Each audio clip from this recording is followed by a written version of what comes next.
എനിക്ക് രണ്ട് നല്ല അന്തസ്സായ ആൺകുട്ടികളാണ്. അവന്മാർ നട്ടലുയർത്തി പറഞ്ഞു, അമ്മ ധൈര്യമായിട്ട് മീഡിയയുടെ മുമ്പിൽ ആളിൻ്റെ പേര് പറയും, ബാക്കി കാര്യം നമുക്ക് നോക്കാമെന്ന് പറഞ്ഞു. അതുകൊണ്ടാണ് ഇപ്പോൾ ഈ പേര് പറയുന്നത്. ജയസൂര്യ തന്നെയാണ് അതിനകത്തുള്ള പ്രതി. ശരിക്കും വന്ന് ഹോൾഡ് ചെയ്തപ്പോൾ ഞാൻ പേടിച്ചിട്ട് ഞാൻ ഇങ്ങനെ തള്ളിയപ്പം പുള്ളി 2 സ്റ്റെപ്പ് ബാക്കിലോട്ട് മാറി. അപ്പം ഞാൻ പറഞ്ഞു, ദിസ് ഈസ് നോട്ട് ഫെയർ, എനിക്ക് തീരെ ഇഷ്ടപ്പെട്ടില്ല, നിങ്ങൾ എത്ര വലിയ നടനം ആയിക്കോട്ടെ, വിത്തൗട്ട് മൈ കൺസെൻറ്റ്. അപ്പോൾ ഇദ്ദേഹം എൻ്റെ അടുത്ത് പറഞ്ഞു, ഇതിപ്പോൾ ആരും കണ്ടിട്ടില്ല, ഇനിയിപ്പോൾ ഇതിനെ ഒരു വിഷയം ആക്കുമോ, സാറിനോട് പറയുമെന്ന് ചോദിച്ചു. അതായത് സംവിധായകൻ അവിരാർ ബേക്കയോട്. ഞാൻ പറഞ്ഞു, അപ്പോൾ എനിക്ക് പെട്ടെന്ന് ഇത്രയും വലിയ നടനല്ലേ, അവരുടെ ഒരു ഇമേജ്, അങ്ങനെ ഞാൻ പെട്ടെന്ന് വിചാരിച്ചിട്ട് ഞാൻ പറഞ്ഞു, ഇല്ല, എനിക്കൊരു ചെറിയൊരു ടെൻഷനുണ്ട്, അഭിനയിക്കാൻ വന്നാണ്, ഫസ്റ്റ് വന്നാണ് ഈ ലൊക്കേഷനിൽ, എനിക്ക് അതിൻ്റെ ഒരു ചെറിയൊരു ബുദ്ധിമുട്ടുണ്ട് എന്ന് പറഞ്ഞപ്പം കൂളാകുക, കണ്ണീരൊക്കെ തുടച്ചിട്ട് ഒന്നുകൂടെ പോയി മേക്കപ്പ് ഒക്കെ ചെയ്ത് കൂളായിട്ട് വാന്ന് പറഞ്ഞിട്ട് സ്ത്രീകൾ എല്ലായിടത്തും ഇങ്ങനെ ഒന്നങ്ങ് കണ്ണയച്ചു കൊടുത്ത തോളി കയറുന്ന ഒരു വല്ലാത്തൊരവസ്ഥയാണ്. ആ മാംസം വേണം അവർക്ക്. അങ്ങനെ അതിന് പഞ്ചാര വാക്കുകൾ പറയുക, കുട്ടികളെ ഉപദ്രവിക്കുക, ചെറിയ മക്കളെ ഉപദ്രവിക്കുന്ന കഥകളും അവരെ അമ്മയെ വരെ വേണമെന്ന് പറയുന്ന കുറേ സ്റ്റേറ്റ്മെൻറ്റുകളൊക്കെ ഈ സമയത്ത് വന്നു. എൻ്റെ കുട്ടികളോട് ഞാൻ പറഞ്ഞു, അമ്മ സംസാരിക്കുക, അമ്മേനെ ആരും റേപ്പ് ചെയ്തിട്ടില്ല. അതേ വാക്ക് തന്നെയാണ് എൻ്റെ ആൺകുട്ടികളോട് സംസാരിക്കേണ്ടത്. ഞാൻ പറഞ്ഞു, അമ്മേനെ ആരും റേപ്പ് ചെയ്തിട്ടില്ല, അമ്മയ്ക്കൊന്നും പറ്റിയിട്ടില്ല. അമ്മയുടെ നേരെ ഒന്ന് കൈ പൊക്കിയ ശ്രമത്തിന് അമ്മ അപ്പം തന്നെ പ്രതികരിച്ചു. പക്ഷെ അതൊരു ഒഫൻസാണ്. തൊട്ടതേ ഉള്ളൂ, സെക്ഷൻ മാറി.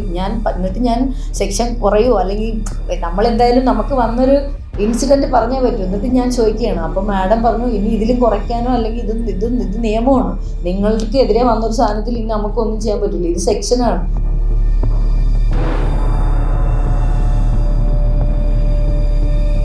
നമസ്കാരം. ഹേമ കമ്മിറ്റി റിപ്പോർട്ട് പുറത്തു വന്നതിന് പിന്നാലെ തിരുവനന്തപുരത്തെ ഒരു നടൻ ജയസൂര്യക്കെതിരെ ആരോപണം ഉന്നയിച്ചുകൊണ്ട് രംഗത്ത് വന്നിരുന്നു. ഇതിന് പിന്നാലെ നടൻ ജയസൂര്യക്ക് എതിരെ കന്റോൺമെൻറ്റ് പോലീസ് സ്റ്റേഷനിൽ കേസ് രജിസ്റ്റർ ചെയ്യുകയും ചെയ്തിരുന്നു. ഇപ്പോൾ ഈ നടി ഈ ജയസൂര്യയുടെ പേര് വെളിപ്പെടുത്തുകയാണ്. കാരണം ഇതിനു മുൻപ് അന്വേഷണ സംഘത്തിന് മുൻപാകെ മാത്രമാണ് ഈ നടൻ്റെ പേര് ഈ നടി വെളിപ്പെടുത്തിയിരുന്നത്. എന്നാൽ ഇപ്പോൾ മാധ്യമങ്ങൾക്ക് മുൻപാകെ ഇവർ വളരെ വ്യക്തമായി ഈ സിനിമാ ലൊക്കേഷനിൽ എന്താണ് സംഭവിച്ചത്, അത് ഏതാണ് സിനിമ, ഏത് നടനാണ് ഇത്തരത്തിൽ തനിക്ക് നേരെ തൻ്റെ അനുവാദമില്ലാതെ ശരീരത്തിൽ സ്പർശിച്ചത് എന്നുള്ള കാര്യങ്ങളെല്ലാം തന്നെ അവരിപ്പോൾ വിശദീകരിക്കുകയാണ്. എല്ലാവർക്കും നമസ്കാരം. ഇങ്ങനൊരു വേദിയിൽ ഇത്രയും മീഡിയയെ അറ്റൻഡ് ചെയ്യേണ്ട ഒരവസ്ഥ, ഞാൻ അഭിനയിച്ചൊരു സിനിമയിലോ അല്ലെങ്കിൽ അങ്ങനെ ഒരു സന്ദർഭത്തിലാവണമെന്ന് ഞാൻ സ്വപ്നം കണ്ട ഒരാളാണ്. പക്ഷേ ഈ കേരളത്തിൻ്റെ ചില വൃത്തികേടുകൾ പറയാനാണ് നിയോഗമായത്. അത് പറഞ്ഞുകൊണ്ടേയിരിക്കും. നിങ്ങളെല്ലാവരുടെ സപ്പോർട്ടിന് നന്ദി. ഇനി കാര്യത്തിലേക്ക് വരാം. ഒരു ന്യൂസ് 18 എന്ന് പറയുന്ന നമ്മുടെ ഒരു ചാനലിൽ ഈ നമ്മുടെ ഹേമ കമ്മിറ്റി റിപ്പോർട്ടുമായിട്ട് ബന്ധപ്പെട്ട ഒരു ടോക്ക് വന്നു. ഒരു ഇൻ്റർവ്യൂ കൊടുക്കുമ്പോൾ അതിൻ്റെ റിപ്പോർട്ടർ ചോദിക്കുന്നുണ്ട്, താങ്കൾക്ക് ഏതെങ്കിലും ഇത്തരത്തിൽ അനുഭവങ്ങൾ നേരിട്ട് പറയാൻ പറ്റുമെന്ന് ചോദിച്ചു. ആക്ച്വലി ഞാൻ വരുന്നത് ഒരു പരാതിക്കാരിയോ വിക്ടിമോ അല്ലെങ്കിൽ എനിക്ക് ഏതെങ്കിലും കുറേ വർഷങ്ങൾക്ക് മുമ്പുള്ള ഒരു കാര്യം പറഞ്ഞിട്ട് ആരെങ്കിലും മിസ്യൂസ് ചെയ്ത് അവരുടെ നിന്ന് പണം പറ്റുക അല്ലെങ്കിൽ പബ്ലിസിറ്റി സ്റ്റണ്ട് ഇങ്ങനത്തെ ഉള്ള കാര്യത്തിനല്ല വരുന്നത്. ആ ചാനലിലേക്ക് നമ്മളുടെ മറുപടി കൊടുക്കുമ്പോൾ വ്യക്തമായിട്ട് അദ്ദേഹം ചോദിക്കുന്നുണ്ട്, ഇങ്ങനെ കുറേ കാര്യങ്ങൾ നിങ്ങൾ കേൾക്കുന്നുണ്ട്, താങ്കൾക്ക് അനുഭവം ഉണ്ടോ എന്ന് ചോദിക്കുമ്പം സ്വാഭാവികമായിട്ടും എന്നെപ്പോലൊരാൾ അനുഭവം ഇല്ല എന്ന് പറയുമോ ഉണ്ടെന്ന് പറയും. ഉറപ്പായിട്ടും നമ്മൾ ഉണ്ടെന്ന് പറയും. അപ്പോൾ 2013 റിലീസായ ഒരു പടത്തിൽ നിന്നും സൂപ്പർ താരത്തിൽ നിന്ന് എനിക്ക് ഇത്തരത്തിൽ വിത്തൗട്ട് കൺസെൻറ്റ് ഈ ഒരു ഇൻസിഡൻറ്റ് അങ്ങനെ എനിക്ക് അനുഭവപ്പെട്ടു എന്ന് പറഞ്ഞു. അത് ഓൾറെഡി ഞാൻ മീഡിയയുടെ മുമ്പിലെല്ലാം എന്തായിരുന്നു നേരത്തെ പറഞ്ഞതാണ്. അപ്പോൾ അത് ആക്ച്വലി ആ ഇൻ്റർവ്യൂവിൽ ഒരുപാട് കാര്യങ്ങൾ പറയുന്നുണ്ട്. എൻ്റെ ലൈഫുമായിട്ട് ബന്ധപ്പെട്ടത് എൻ്റെ അനുഭവം. ഇപ്പം കുറേ ആളുകൾ, അതായത് അതിലെ വലിയ നടിയോ ചെറിയ നടിയൊന്നുമില്ല, എന്നെ സംബന്ധിച്ച് ഒരു സ്ത്രീയുടെ അവരുടെ ഡിഗ്നിറ്റി എന്ന് പറയുന്നത് അത് ഏത് തരത്തിലായാലും ഒരേപോലെയാണ്. അതിന് വാല്യൂ എന്ന് പറയുന്നത് ഒന്നാണ്. അവരുടെ നേരെയുള്ള അട്രോസിറ്റി എന്ന് പറയുന്നത് എല്ലാവർക്കും ഒരേപോലെ തന്നെയാണ് അത് പെയിൻ വരുന്നത്. അപ്പോൾ ഞാൻ അതിനെ അഡ്രസ്സ് ചെയ്ത് സംസാരിച്ചു. പക്ഷേ മീഡിയാസ് അത് ഏറ്റെടുത്ത് കഴിഞ്ഞപ്പോൾ സോണിയ മൽഹാറിനും തൊടുപുഴയുള്ള ഒരു സൂപ്പർ താരത്തിൽ നിന്നും ഇങ്ങനൊരു അനുഭവം കിട്ടി. നമ്മുടെ പ്രൈം ചാനലെല്ലാം മര്യാദയ്ക്ക് ആ വാർത്ത കൊടുത്തപ്പോൾ യൂട്യൂബേഴ്സ്, ഞാൻ അവരെ കുറ്റം പറയുന്നില്ല, യൂട്യൂബേഴ്സും ഓൺലൈൻ മീഡിയാസിനൊക്കെ അതിനെ വേറൊരു ടോക്കിലേക്ക് കൊണ്ടുവന്ന് ഉത്തരം പറയണം. കാരണം അവർ ഫെയിമിന് വേണ്ടി അവർ കള്ളിയാണ്, അവർ ഫേക്കാണ്, ഒരു സൂപ്പർ താരത്തിനെ പിടിച്ച് ഇതിനകത്ത് വെക്കുന്നു. പിന്നെ ഇപ്പോൾ കിട്ടിയൊരു, അതായത് ഹേമ കമ്മിറ്റി എന്നൊരു റിപ്പോർട്ട് വെച്ചിട്ട് അവരതിൻ്റെ ക്രെഡിറ്റ് എടുക്കാൻ വരുന്നു. അങ്ങനെ ഒരുപാട് ആരോപണങ്ങൾ. അതേപോലെ 2 കോടി രൂപ മേടിച്ച് ഈ കേസ് ഒത്തുതീർപ്പാക്കുന്നു. ഞാൻ പേര് പറയുന്നില്ല. ഇങ്ങനെ പല മാധ്യമങ്ങളും പിന്നീട് ന്യൂസ് 18 തുടങ്ങി വെച്ച സാധനം എല്ലാ നാഷണൽ ഇൻ്റർനാഷണൽ മീഡിയാസിലും ഇപ്പോൾ പൊയ്ക്കൊണ്ടിരിക്കുന്നതാണ്. അതാണ് യാഥാർത്ഥ്യം. അത് എന്തുകൊണ്ട് പറയേണ്ടി വന്നെന്ന് വെച്ചാൽ എൻ്റെ കണ്ണിൽ കണ്ടതും ഞാൻ അനുഭവത്തിൽ വന്നതുമായിട്ടുള്ള കാര്യങ്ങൾ യഥാർത്ഥത്തിൽ പറയുന്ന വിഷയങ്ങളാണ്. ആക്ച്വലി 2008, 2009 കാലം മുതൽ ഞാൻ ഈ ഫീൽഡിലുണ്ട്. ചെറിയ ജൂനിയർ ആർട്ടിസ്റ്റായിട്ട് കുഞ്ഞു കുഞ്ഞു വേഷങ്ങളിലൂടെയാണ് വന്നത്. ആ ഫീൽഡിൽ അപ്പോഴും മുതലേ ഉണ്ട്. അപ്പം പല അനുഭവങ്ങളും. പിന്നെ എൻ്റെ നേരെ വരുന്ന സാധനങ്ങൾ ഞാൻ ബ്ലോക്ക് ചെയ്യാറുണ്ട്. പച്ചയ്ക്ക് ചോദിക്കുന്ന സാധനങ്ങളുണ്ട്. അത് പച്ചയ്ക്ക് തന്നെ മുഖത്ത് നോക്കി ഏത് വലിയവനായിട്ടും പറഞ്ഞിട്ടുണ്ട്. അപ്പം എന്നെ മൊത്തത്തിൽ അങ്ങനെ ഉള്ളവർക്ക് എന്നെ ഇഷ്ടമല്ല. അതുകൊണ്ട് തന്നെ മെയിൻ സ്ട്രീം സിനിമകളിൽ നിന്ന് പണ്ട് മുതലേ എനിക്കൊരു ഇടമില്ല. അപ്പം എനിക്ക് കംഫർട്ടാവുന്ന ഒരു സിനിമകളിൽ മാത്രമേ ഞാൻ അഭിനയിക്കുകയുള്ളൂ എന്നുള്ളതാണ്. നമ്മളെല്ലാം മാലാഖമാരാണോ? അങ്ങനെയല്ല. നമ്മളെ വില പറഞ്ഞുകൊണ്ട് നമ്മൾക്ക് ചാൻസ് തരാം, അല്ലെങ്കിൽ അങ്ങനെയാണെന്ന് പറഞ്ഞ് ഏതെങ്കിലും തരത്തിൽ സ്വാധീനിക്കാൻ വരുന്നൊരു കോളിന് ഞാൻ പോയിട്ടില്ല. എനിക്ക് അതിന് താല്പര്യമില്ലാത്തത് കൊണ്ടാണ്. അപ്പം അങ്ങനെ കുറേ എനിമീസ് പൂർണ്ണമായി എനിക്കുണ്ട് ഇൻഡസ്ട്രിയിൽ. അപ്പോൾ എന്താണ്, നമ്മൾ ഒതുക്കപ്പെട്ടപ്പോൾ ആർട്ട് സിനിമകൾ, അതായത് പുതിയ സംവിധായകർ വരും, അവരിലൊരു കഥ ഉണ്ടാവും, വലിയ നടികളെ പോയി കാണും, അവർ പുതിയ ആളായതുകൊണ്ട് ഡേറ്റ് കൊടുക്കത്തില്ല, പ്രൊഡക്ഷൻ വരത്തില്ല, പൈസ കുറവായിരിക്കും. അപ്പോൾ അന്വേഷിക്കും ഈ ക്യാരക്ടർ ചെയ്യാൻ ആരായിരിക്കും. അങ്ങനെയൊക്കെ നോക്കി അങ്ങനെയാണ് എനിക്ക് ആദ്യത്തെ സിനിമ വരുന്നത്. കാറ്റ് പറഞ്ഞ കഥയെന്ന് പറഞ്ഞിട്ടാണ് ഒരു സിനിമ തുടങ്ങുന്നത്. ആ സിനിമ പക്ഷേ റിലീസായിട്ടില്ല. അത് ഞാനുമായിട്ടുള്ള പ്രശ്നമല്ല. അതിനകത്ത് കുറച്ച് ഫിനാൻഷ്യൽ കാര്യങ്ങളൊക്കെ വന്നിട്ട് ആ സിനിമ അങ്ങനെ പോസ്റ്റ്പോണ്ട് ആയിട്ട് നിൽക്കുന്നുണ്ട്. ഇപ്പോൾ ഈ പറഞ്ഞു വന്ന എക്സാക്റ്റ് കാര്യത്തിലേക്ക് വരാം. ആ ഒരു വിഷയം 2013 നടക്കുന്നത്. ഇനി ഞാൻ പറയാം. ഇപ്പം ഞാനത് മാധ്യമങ്ങളുടെ മുമ്പിൽ നിങ്ങളത് പല രീതിയിലും ആഘോഷമാക്കിയതാണ്. ഇപ്പം ഞാൻ തന്നെ പറയുകയാണ്. പിഗ്മാൻ എന്നാണ് സിനിമയുടെ പേര്. അവിര റബേക്ക എന്നാണ് സംവിധായകൻ്റെ പേര്. അത് പടം റിലീസാകുന്നത് ആക്ച്വലി 2013 അതിന് കുറച്ച് നാൾ മുമ്പാണ്. അതിൽ ഡേറ്റോ കാര്യങ്ങളോ ഇപ്പോൾ ഇത്രയും വർഷമായതുകൊണ്ട് എനിക്ക് എക്സാക്റ്റ് അവിടെ അന്വേഷിച്ചാൽ മാത്രം നിങ്ങൾക്ക് ആ ടെക്നിക്കൽ സാധനങ്ങൾ നിങ്ങൾക്ക് കിട്ടത്തുള്ളൂ. ആ സമയത്ത് ആദ്യത്തെ ദിവസമാണ് ഒരു ലൊക്കേഷൻ എന്ന് പറയുന്നത് ഒരു പന്നി വളർത്തൽ കേന്ദ്രമാണ്. എനിക്ക് തോന്നുന്നു ഒറിജിനലി അവിടെ പന്നി വളർത്തൽ ഉണ്ടായിരുന്നു. കുറേ അങ്ങോട്ട് പന്നിയൊക്കെ ഉണ്ടായിരുന്നു. അതൊരു ബിൽഡിങ്, ഒരു വലിയ ഏരിയ ആണ്. എന്നിട്ട് ഒരു സൈഡിലേക്ക്, ലെഫ്റ്റ് സൈഡിലേക്ക് പിന്നെ ഒരു 2-3 കുഞ്ഞു കുഞ്ഞു റൂമുകൾ, അങ്ങോട്ട് ടോയ്ലറ്റ് സൗകര്യങ്ങൾ, അങ്ങനെയുള്ളൊരു പഴയ ബിൽഡിങ്, ഒത്തിരി പഴയ ബിൽഡിങ്. രമ്യ നമ്പീശൻ ഉണ്ടായിരുന്നു അന്ന്. രമ്യ നമ്പീശനാണ് നായിക. അപ്പം ഈ അവിര റബേക്ക സാറ് നമ്മൾ ചെന്ന് കഴിഞ്ഞിട്ട് സാറ് പറഞ്ഞത്, പിന്നെ എനിക്കിപ്പോൾ ഈ സാധാരണഗതിയിൽ ജൂനിയർ ആർട്ടിസ്റ്റൊക്കെ വന്ന സാധാരണ ലൊക്കേഷനിൽ ഒരു പരിഗണനയൊന്നും കിട്ടത്തില്ല. അതായത് ഇപ്പോൾ ഡയറക്ടർ വന്ന് ഷേക്കാൻ്റെ ഇപ്പോൾ വലിയ നടികളൊക്കെ വരുമ്പോൾ പോയിട്ട് ഭയങ്കരമായിട്ട് ഷേക്കാൻ്റെ കൊടുക്കും. പക്ഷേ ജൂനിയർ ആർട്ടിസ്റ്റിനെ കാണുമ്പോൾ അവർക്ക് പുച്ഛമായിരിക്കും. സത്യമാണ്. ഇനിയിപ്പോൾ ആർക്കെങ്കിലും തട്ടിയാലും ശരി തന്നെയാണ്. അപ്പോൾ പക്ഷേ എനിക്ക് ഈ സോഷ്യൽ വർക്കറൊക്കെ ആയതുകൊണ്ട് ഞാൻ എപ്പോഴും ബേക്കിൽ നിൽക്കാനല്ല, ഇച്ചിരി അങ്ങോട്ട് അടുത്തോട്ട് ചെല്ലും സാറെന്നൊക്കെ വിളിച്ചപ്പോൾ. അപ്പോൾ സാറ് ഷേക്കാൻ്റെ വന്നു. ആഹാ സോണിയ വന്നല്ലോ, ഇതാണ് ജയസൂര്യ, ഇതാണ് ഈ പടത്തിലെ ഹീറോ, ഇതാണ് രമ്യ നമ്പീശൻ എന്ന് പറഞ്ഞ് രമ്യ നമ്പീശനെ പരിചയപ്പെടുത്തുന്നു. പുള്ളിക്കാരി ഒരു വലിയ ലാപ്ടോപ്പ്, ഇപ്പോഴാണെങ്കിലും നമുക്ക് ചെറിയ ലാപ്പായത്, അന്ന് കുറച്ചുകൂടി വലിയ ലാപ്ടോപ്പിലാണ് പുള്ളിക്കാരി അന്ന് എന്തൊക്കെയോ ഇങ്ങനെ ഗെയിമൊക്കെ കളിച്ചിട്ട് ഇങ്ങനെ ഇരിക്കുന്നത്. അപ്പോൾ എന്നാലും ഹായ് സോണിയ എന്നാക്കി പരിചയപ്പെട്ടു. പുള്ളിക്കാരി അതിൽ ഇങ്ങനെ ഇരുന്നു, ലാപ്പിൽ കളിച്ചുകൊണ്ടിരുന്നു. ജയസൂര്യ ഇങ്ങനെ ഹായ് എന്ന് പറഞ്ഞിട്ട് പുള്ളിക്കാരനെ എങ്ങോട്ടോ പോയി, ഞാൻ കണ്ടില്ല. അപ്പം പ്രൊഡക്ഷൻ കൺട്രോളറോ മേക്കപ്പിൽ ആരോ പറഞ്ഞു താങ്കളുടെ സീനും ആകാറായി, അപ്പോൾ പോയിട്ട് ഡ്രസ് ചേഞ്ച് ചെയ്ത്, ഓഫീസ് സ്റ്റാഫായിട്ടാണ്, അപ്പം പോയിട്ട് ഡ്രസ് ചേഞ്ച് ചെയ്ത് മേക്കപ്പൊക്കെ ചെയ്ത് റെഡി ആയിക്കോളൂ, ഫസ്റ്റ് ഷോട്ടിൽ ഇങ്ങനെ ഒരു ഓഫീസാണ്, അപ്പം ചെയറിൽ ഇരുന്നാൽ മതി എന്ന് പറഞ്ഞു. അപ്പോൾ ഞാൻ പോയിട്ട് ഞാൻ ഇവിടെ നിന്ന്, എനിക്ക് തോന്നുന്നത് എൻ്റെ ഓർമ്മ ശരിയാണെങ്കിൽ ലൊക്കേഷനിലേക്ക് തന്നെയാണ് പെട്ടിയും ഇതൊക്കെ ആയിട്ട് പോകുന്നത്. അപ്പോൾ അവിടെ നിന്ന് പോയി ഡ്രസ് ചേഞ്ച് ചെയ്തു, മേക്കപ്പും ചെയ്തു. അപ്പം നമ്മൾ എപ്പോഴും ഷോട്ടിന് കയറുന്നതിന് മുമ്പേ ചിലപ്പോൾ കുറേ ടൈം ക്യാമറയുടെ ബിഹൈൻഡ് ഇരിക്കുമ്പോൾ നമ്മൾ വാഷ്റൂമിലൊക്കെ പോകണമല്ലോ. അപ്പം നേരത്തെ വെള്ളമൊക്കെ കുടിച്ച് വാഷ്റൂമിലൊക്കെ പോയി സെറ്റായിട്ടായിരിക്കും നമ്മൾ അഭിനയിക്കാൻ പോയി നിൽക്കുക. എല്ലാ ആർട്ടിസ്റ്റുകളും അങ്ങനെ തന്നെയാണ്. അപ്പോൾ അങ്ങനെ മേക്കപ്പും കോസ്റ്റ്യൂമും എല്ലാം കഴിഞ്ഞിട്ട് ഞാൻ ഒന്നുകൂടി വാഷ്റൂമിൽ പോയിട്ട് തിരിച്ചു വരാമെന്ന് പറഞ്ഞ് തിരിച്ചു വരുമ്പോൾ ഞാൻ കാണുന്നില്ല, ആരാണെന്ന് കാണുന്നില്ല. അൺഎക്സ്പെക്റ്റഡ്ലി ഒരാൾ നമ്മളെ ഹോൾഡ് ചെയ്യാണ്. അപ്പോഴാണ് നോക്കുമ്പോൾ ഇത്രയും വലിയൊരു നടനാണ്. അപ്പം ഞാൻ കൂടെ ചോദിക്കുന്നുമുണ്ട്. അപ്പോൾ അതിനെക്കുറിച്ചുള്ള മറ്റു കാര്യങ്ങളെല്ലാം നമ്മൾ വിശദമായിട്ട് പല മീഡിയയിലും പറഞ്ഞിരുന്നു, പല ഇൻ്റർവ്യൂവിലും കൊടുത്തു. അതാണ് തുടക്കം. ആ നടന്ന സംഭവത്തിൽ അപ്പം തന്നെ ഞാൻ പിടിച്ച് തള്ളുമ്പോൾ ഞാൻ കരയുന്നുണ്ടായിരുന്നു. നമ്മൾ അൺഎക്സ്പെക്റ്റഡ് ആകുമ്പോൾ പേടിക്കുമല്ലോ. അപ്പോൾ ഇങ്ങനെ മേക്കപ്പാണ് ഫുള്ള്. അപ്പോൾ ഇങ്ങനെ കണ്ണുനീരും വന്ന് ഇങ്ങനെ തള്ളി പെട്ടെന്ന് അയ്യോ എന്നാക്കിയിട്ട് ഉറക്കെന്ന് നിലവിളിക്കുന്ന വലിയ അറ്റാക്കോ കാര്യങ്ങളൊന്നുമില്ല. മീഡിയ ആവശ്യമില്ലാതെ ഞാൻ പറയുന്ന വാക്കല്ലാതെ വളച്ചൊടിക്കരുത് എന്നുള്ളൊരു ഇതുണ്ട്. കാരണം ഞാൻ പറയുന്ന സത്യം മാത്രമേ മീഡിയയും കൊടുക്കാവുന്നുള്ളൊരു വലിയ റിക്വസ്റ്റാണ്. അത് ഏത് വ്യക്തിയായാലും. വെറുതെ ഒരാൾക്ക് മേലെ ഇല്ലാത്ത ആരോപണം ഉന്നയിക്കാനും അങ്ങനെയൊന്നും എന്നെ കിട്ടത്തില്ല. അപ്പം പുള്ളിയെ തള്ളിയപ്പം നമ്മൾ ഉദ്ദേശിക്കുന്ന ബലമല്ല ആൾക്ക്, നല്ല ബലമുള്ള കൈയാണ്. അപ്പം ശരിക്കും വന്ന് ഹോൾഡ് ചെയ്തപ്പോൾ ഞാൻ പേടിച്ചിട്ട് ഞാൻ ഇങ്ങനെ തള്ളിയപ്പം പുള്ളി 2 സ്റ്റെപ്പ് ബാക്കിലോട്ട് മാറി. അപ്പം ഞാൻ പറഞ്ഞു, ദിസ് ഈസ് നോട്ട് ഫെയർ, എനിക്ക് തീരെ ഇഷ്ടപ്പെട്ടില്ല, നിങ്ങൾ എത്ര വലിയ നടനം ആയിക്കോട്ടെ, വിത്തൗട്ട് മൈ കൺസെൻറ്റ് ഇപ്പം ഇങ്ങനെ ചെയ്തത് എനിക്ക് ഇഷ്ടമായില്ല എന്ന് പറഞ്ഞു. അപ്പം എൻ്റെ അടുത്ത് പറഞ്ഞു, വെരി സോറി, എനിക്കങ്ങ് പെട്ടെന്ന് പറ്റിപ്പോയതാണ്, പെട്ടെന്ന് പറ്റിയതല്ല, എനിക്ക് താങ്കളുടെ സോഷ്യൽ സർവീസും അല്ലെങ്കിൽ നിങ്ങളുടെ ഒരു മനസ്സ് ഭയങ്കര ഇഷ്ടമാണ്. അപ്പം ഞാൻ പറഞ്ഞു, അങ്ങനെ ഒരുപാട് നല്ല കാര്യങ്ങൾ ചെയ്യുന്ന ആൾക്കാരുണ്ട്, നിങ്ങൾ എല്ലായിടത്തും ഇങ്ങനെ അങ്ങനെയല്ല, പ്രത്യേക ഒരു ഇഷ്ടമാണ് എന്ന് പറഞ്ഞിട്ട് അങ്ങനെ പറയുമല്ലോ കൂടുതലിങ്ങനെ. അത് സ്വാഭാവികമായിട്ടും ബട്ടറിങ് ചെയ്ത ആൾക്കാർ പറയും. ആ ഒരു രീതിയിൽ പറഞ്ഞിട്ട് പറഞ്ഞു, എൻ്റെ ഓർമ്മ ശരിയാണെങ്കിൽ, അതിൽ എന്തെങ്കിലും മിസ്റ്റേക്ക് ഉണ്ടെങ്കിൽ നിങ്ങൾ ക്ഷമിക്കുക, എൻ്റെ ഓർമ്മ ശരിയാണെങ്കിൽ ഞാനൊരു ബ്ലാക്ക് ടീഷർട്ടും ഒരു ദുബായിൽ നിന്ന് കിട്ടിയൊരു ബ്ലാക്ക് ടീഷർട്ടും ഒരു ബ്ലൂ ജീൻസും ആണെന്നാണ് ആ സിനിമ. ഞാൻ ആരൊക്കെയോ ഫേസ്ബുക്കിലൊക്കെ അത് കോപ്പി ചെയ്തിട്ടേക്കുന്നുണ്ട്, എനിക്ക് നോക്കാൻ പറ്റിയിട്ടില്ല ടൈം കൃത്യമായിട്ട് കളറ്. അപ്പം ഞാൻ ആ സിനിമ തിയേറ്ററിൽ കണ്ട ഓർമ്മ എനിക്കില്ല, വെരി സോറി. കാണാത്ത വേറൊന്നുമല്ല, ആ സമയത്ത് എൻ്റെ കുടുംബാംഗങ്ങളെല്ലാം ഹോസ്പിറ്റലൈസ്ഡ് ഒക്കെ ആയിരുന്നു, അതുകൊണ്ടാണ്. അപ്പോൾ ഞാൻ ശരിക്കും പറഞ്ഞാൽ ഈ ഡ്രസ്സാണ്.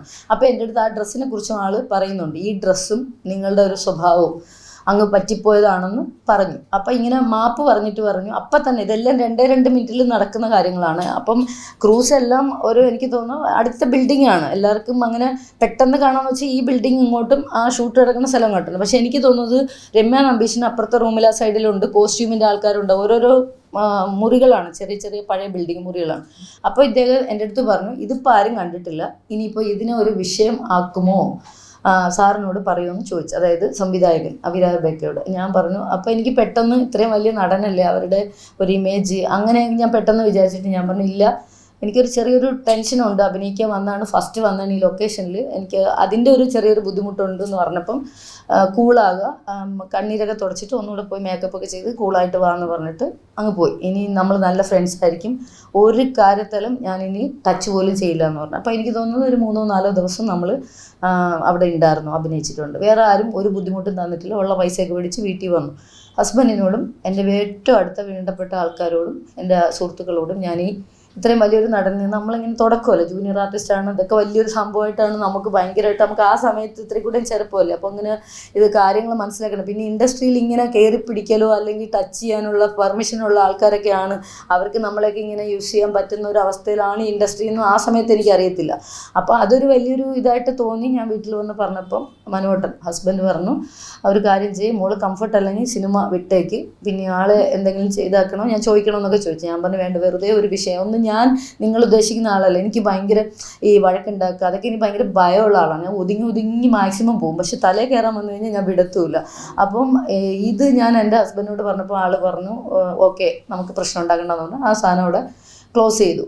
അത് കഴിഞ്ഞിട്ട് ഇപ്പോൾ എല്ലാവരും ചോദിക്കുന്ന വിഷയം, എന്തുകൊണ്ട് നിങ്ങൾ ഈ സാധനം ഇപ്പോൾ ഇത് സംസാരിച്ചു, ഇപ്പം നിങ്ങൾക്ക് ഫെയിമിന് വേണ്ടിയിട്ടല്ലേ, പണത്തിന് വേണ്ടിയിട്ടല്ലേ നിങ്ങൾ ഇതെന്തിന് ഈ വിഷയം ഉന്നയിച്ചെന്ന് വെച്ച്. ഇനി ഒരു കാര്യം കൂടെ നിങ്ങൾ ശ്രദ്ധിക്കാനുള്ളത്, ഇതേ വ്യക്തി തന്നെ നമ്മൾ നല്ല സുഹൃത്തുക്കളാണ്, ആക്ച്വലി ഇപ്പോഴും എൻ്റെ കോൺടാക്ട്സിൽ അദ്ദേഹത്തിൻ്റെ നമ്പറും കാര്യങ്ങളും ഒക്കെ ഉണ്ട്.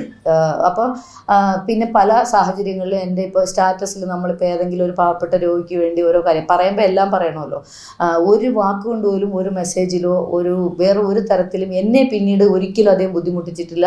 പിന്നെ അദ്ദേഹം എൻ്റെ സ്റ്റാറ്റസോ അല്ലെങ്കിൽ നമ്മൾ കൊടുക്കുന്ന ഈ പോസ്റ്റുകൾ ഉണ്ടാവുമല്ലോ, ഈ പാവങ്ങളെ സഹായിക്കണമെന്നൊക്കെ പറഞ്ഞാൽ അങ്ങനെയുള്ള കാര്യത്തിനൊക്കെ അദ്ദേഹം ഇടപെട്ടിട്ടുണ്ട്. ഞാൻ എൻ്റെ കയ്യിൽ പൈസ മേടിച്ചിട്ടില്ല, നേരിട്ട് ആ അർഹതപ്പെട്ട ഫാമിലിയുടെ നമ്പർ കൊടുക്കും അല്ലെങ്കിൽ അക്കൗണ്ട് നമ്പർ കൊടുക്കും, അത് ക്ലിയർ ചെയ്യും, അങ്ങനെ ചെയ്തിട്ടുണ്ട്. അപ്പോൾ എനിക്ക് സത്യം പറഞ്ഞാൽ എനിക്ക് ആ റെസ്പെക്റ്റാണ് പുള്ളിയോട്, അങ്ങനെയുള്ള കാര്യങ്ങളൊക്കെ ചെയ്യണമുണ്ട്. നമ്മൾക്ക് ആ ഒരു വിഷയം കഴിഞ്ഞു, അതവിടെ ക്ലോസ് ചെയ്തു.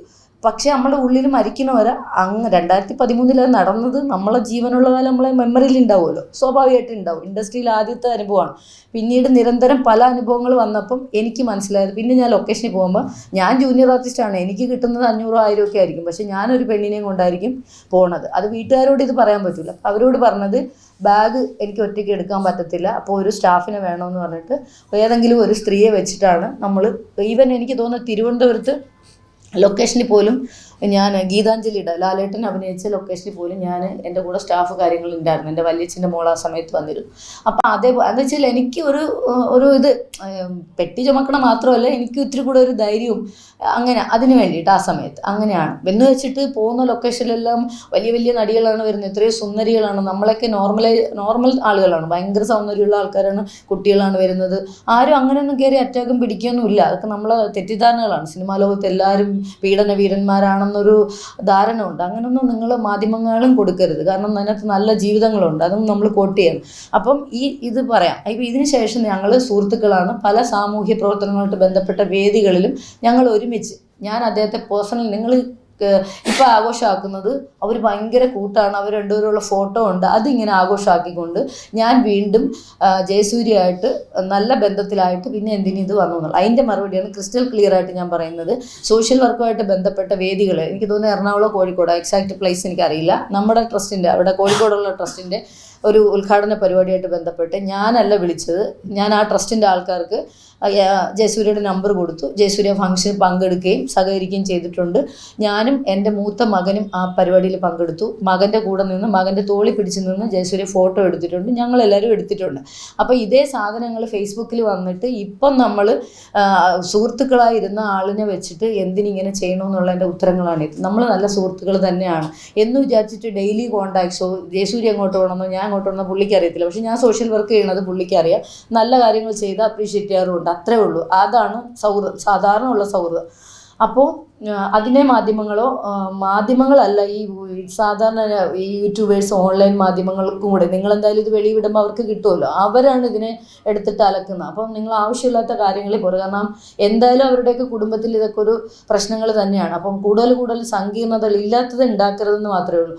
അപ്പോൾ അത് കഴിഞ്ഞതിന് ശേഷം ഈ മീഡിയ എന്നോട് ഹേമ കമ്മിറ്റി വിഷയം, സത്യത്തിൽ പല വിഷയങ്ങൾ, നിങ്ങൾ അറിയാത്ത ഒരുപാട് കാര്യം, നിങ്ങൾ മീഡിയ അറിയാത്ത ഒരുപാട് വിഷയങ്ങൾ ഈ ഫിലിം ഇൻഡസ്ട്രിക്കകത്ത്, ഇവിടെ മാത്രമല്ല, ഫിലിം ഇൻഡസ്ട്രി മാത്രമല്ല, എല്ലാ സ്ഥലത്തും. ഞാനൊരു ലേഡി ആയതുകൊണ്ട് നമ്മൾ പല തരത്തിലുള്ള ആണുങ്ങളെ കാണേണ്ടതുണ്ട്. ഞാൻ തനിച്ചാണ് പോകുന്നത്. ഞാൻ വീടിന് വെളിയിൽ ഇറങ്ങാത്തൊരു കുട്ടിയായിരുന്നു. പക്ഷേ എൻ്റെ ജീവിത സാഹചര്യങ്ങളിൽ ഞാൻ ഒറ്റയ്ക്ക് തനിച്ച് യാത്ര ചെയ്യാൻ പഠിച്ച ആളാണ്. ട്രസ്റ്റിൻ്റെ ആവശ്യത്തിനൊക്കെ പല സ്ഥലത്തും ഒറ്റയ്ക്ക് പോയിട്ടുണ്ട്. ഒരു 3-4 രാജ്യങ്ങളിൽ ട്രസ്റ്റുമായിട്ട് ബന്ധപ്പെട്ട കേരള ബ്ലൈൻഡ് അസോസിയേഷൻ്റെ ആവശ്യങ്ങളായിട്ട് പോയിട്ടുണ്ട്. ഇതൊക്കെ പോകുന്നത് നമ്മൾ പോകുമ്പോൾ ഉണ്ടാകുന്ന, അല്ലെങ്കിൽ നമ്മളടുത്ത് വരുന്ന ചില സാധനങ്ങളുണ്ട്, അതിനെ ബ്ലോക്ക് ചെയ്തില്ലെങ്കിൽ ഞാനൊക്കെ എന്ന് തീർന്ന് തരിപ്പണായനെ. അപ്പോൾ ഓരോ സ്ഥലത്തും ആണെവിടെ ഉണ്ടോ അവിടെയെല്ലാം ഈ പ്രശ്നങ്ങളുണ്ട്. പക്ഷേ നമ്മൾ കണ്ണടച്ചാൽ നമ്മൾ ചതിക്കുഴിയിലേക്ക് പോകും. പിന്നെ എന്നെ ആരും കയറി പീഡിപ്പിച്ചിട്ടില്ല. എനിക്ക് അങ്ങനെ ഒരു പരാതി, മീൻസ് ശാരീരികമായിട്ട് റേപ്പ് ചെയ്യപ്പെട്ടിട്ടില്ല ഞാൻ. അത് ഈ പീഡനം എന്നുള്ള വാക്ക് ഉപയോഗിച്ചുകൊണ്ട് ഈ ഒരു അതിക്രമത്തെ, ഇത് ശാരീരികമായിട്ട് കൺസെൻ്റ് ഇല്ലാതെ തൊട്ട ഒരു അട്രോസിറ്റിയാണ്. അതായത് സ്ത്രീയുടെ അഭിമാനത്തെ ചോദ്യം ചെയ്യുന്ന രീതിയിലുള്ള സെക്ഷനാണ് വരുന്നത്. 354 ആണ് സെക്ഷൻ വരുന്നത് IPC. അതിപ്പോൾ ഞാൻ FIR കൊടുക്കേണ്ട ഒരു സാഹചര്യത്തിലേക്ക് എത്തിയതാണ്, അതിലേക്ക് വരാം. അപ്പോൾ നമ്മൾ ഈ പറഞ്ഞു വന്നത് ഇപ്പം ഉണ്ടായിരിക്കുന്ന ഒരുപാട് വിഷയങ്ങളും കൂടി അഡ്രസ്സ് ചെയ്യാനായിരുന്നു ശരിക്കും ന്യൂസ് 18 സംസാരിക്കുന്നത്. പിന്നെ ഞാൻ തന്നെ പല രീതിയിൽ ചീറ്റ് ചെയ്യപ്പെട്ടിട്ടുണ്ട് സാമ്പത്തികമായി. പിന്നെ സിനിമയുടെ പേര് പറഞ്ഞ് മമ്മൂട്ടിയുടെ നായകനായി ബ്ലസ്സി സാറ് സംവിധാനം ചെയ്യുന്ന ഒരു സിനിമയിലേക്ക് നിങ്ങളെ കാസ്റ്റ് ചെയ്യാൻ ആണ് എന്ന് ഫോട്ടോ വാങ്ങിയിട്ട് ഒരു മാസം കൊണ്ടാണ് ആ സംസാരങ്ങളൊക്കെ വരുന്നത്.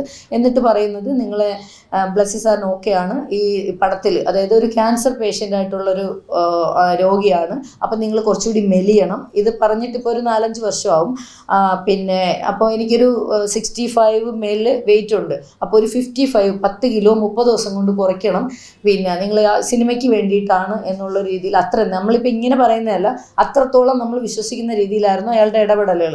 എന്നിട്ട് ബ്ലസ്സി സാറിൻ്റെ പേര് സേവ് ചെയ്തിട്ടുണ്ട്, താഴെ സിനിമാറ്റോയുടെ പേര് സേവ് ചെയ്തിട്ടുണ്ട്, പ്രൊഡ്യൂസറുടെ പേര്, ഇതെല്ലാം ഫേക്കായിട്ട് ഒരാൾ തന്നെ ക്രിയേറ്റ് ചെയ്ത്, നമുക്കറിയില്ല ഫേക്കാണെന്ന്, എല്ലാം ക്രിയേറ്റ് ചെയ്ത് വാട്സപ്പ് ഗ്രൂപ്പിൽ നിന്ന് സ്ക്രീൻഷോട്ട് അയച്ചു തരുവാണ്. ബ്ലസ്സി സാർ സമ്മതിക്കുന്നത് ഒരു ദിവസം, രണ്ടാമത്തെ ദിവസം പിന്നെ ക്യാരക്ടറിൽ വണ്ണം കുറയ്ക്കണമെന്ന് പറയുന്നത് എല്ലാം ബ്ലസ്സി സാറിൻ്റെ പേര് വെച്ചിട്ട്. അപ്പം ആക്ച്വലി ബ്ലസ്സി സാറിൻ്റെ നമ്പർ, എൻ്റെയും കൂടെ കുറച്ച് അറിവില്ലായ്മയോ ആളുകളെ വിശ്വസിക്കുന്നതിലുള്ള പ്രശ്നങ്ങളുണ്ട്, അത് ഞാൻ സമ്മതിക്കുന്നു.